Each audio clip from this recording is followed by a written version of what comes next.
Hello, and alright everyone. It is the end of March 2022 and I'm back in London.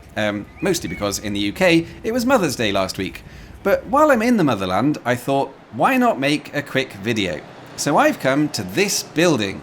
Now, we've all seen those viral photos of so-called nail houses in China. And if you haven't, here's one. A nail house is where a single defiant homeowner refuses to sell their home for development, and the developers end up having to build around it. But is this just a Chinese thing?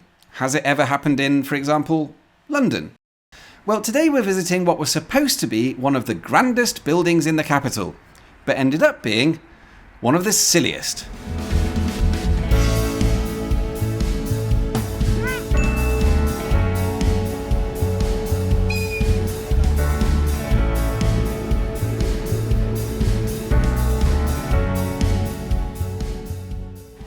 This is the old Wickham's department store on the Mile End Road in the East End. When it opened in the 1920s, it was intended to rival Harrods and Selfridges, the great department stores of the West End. But as you may have noticed, from the fact that you've never heard of Wickham's department store, it didn't. So what went wrong? And why does it have that weird little white building in the middle of it? Are those two things in any way connected? Well, the story begins back in 1892, when all that was here was a small row of shops.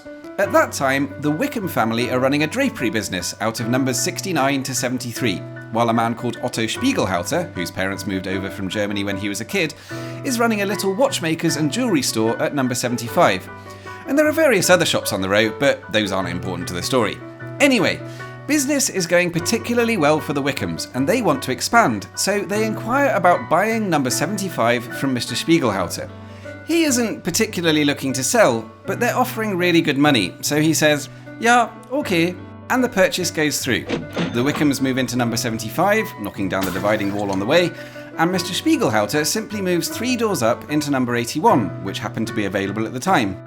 It all worked out rather nicely, and everyone was happy.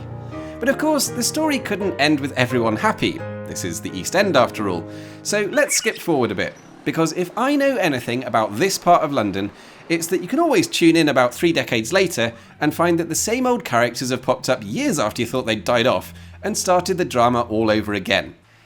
And in the 1920s, that's exactly what happened. The Wickham family, having made even more money by now, decided they needed to expand further, and this time they were going really big. They wanted to buy the whole row, demolish everything, and build a huge new department store. And confident they had enough cash behind them to simply buy out everyone else on the row, they signed a contract with a construction company and put in an order for enough stone to build a magnificent 4-storey building. It was an imposing design full of neoclassical entablatures and faux ionic columns, or to translate into English, it looked exactly like Selfridges.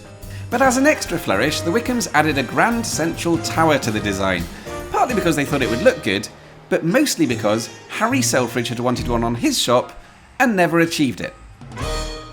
The message was clear. Wickham's department store was destined to be the biggest thing in the East End.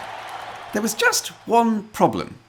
Hello! One small jewellery shop-shaped problem. By now, Otto Spiegelhalter had long since died of old age, but his offspring had inherited the business, and to them it was more than just a shop, it was home.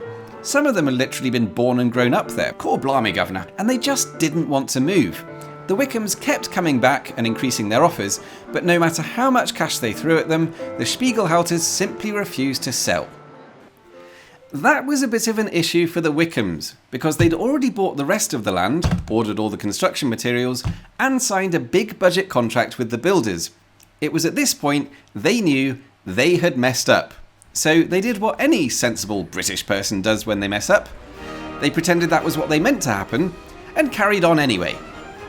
As a result, the whole eastern wing had to be built on the other side of Spiegelhalter's, and separated from the rest of the building by a shop-sized gap, completely ruining the symmetry of the original design and leaving the central tower forever slightly off-centre. I think as the building went up, both families were hoping that the other would eventually back down, but neither of them ever did, and in 1927, the newly completed Wickham's department store opened its doors, with the little jewellery shop still sitting proudly in the middle, like a lost tooth in an expensive wedding cake. And that's how it stayed ever since. In the end, Wickham's department store never achieved the success of its West End rivals, and it wound up closing down in the 1960s. Spiegelhalter's, on the other hand, carried on going until 1982, and although the family eventually moved out of the area, some distant relations still run a jewellery shop down in Penzance. But with both families now gone, the two buildings fell into varying states of disrepair, and the site became an obvious target for developers. And in 2015, after nearly 100 years of holding out, Spiegelhalter's was finally demolished. But not quite all of it. Thanks to a local campaign, the historic frontage was saved. The little shop behind it may have disappeared, but the Spiegelhalter's name still stands here today. As a reminder to all Londoners, sometimes it's actually a good idea to talk to your neighbours. If you'd like to visit the famous Wickham's department store of London, it's now a Tesco Express and a Sports Direct, while Spiegelhalter's is now the main entrance to a modern office development, and to get in there, you'll need to apply for an admin job at Queen Mary University. Either way, the two buildings can be found on the Mile End Road between Whitechapel Tube Station and Stepney Green.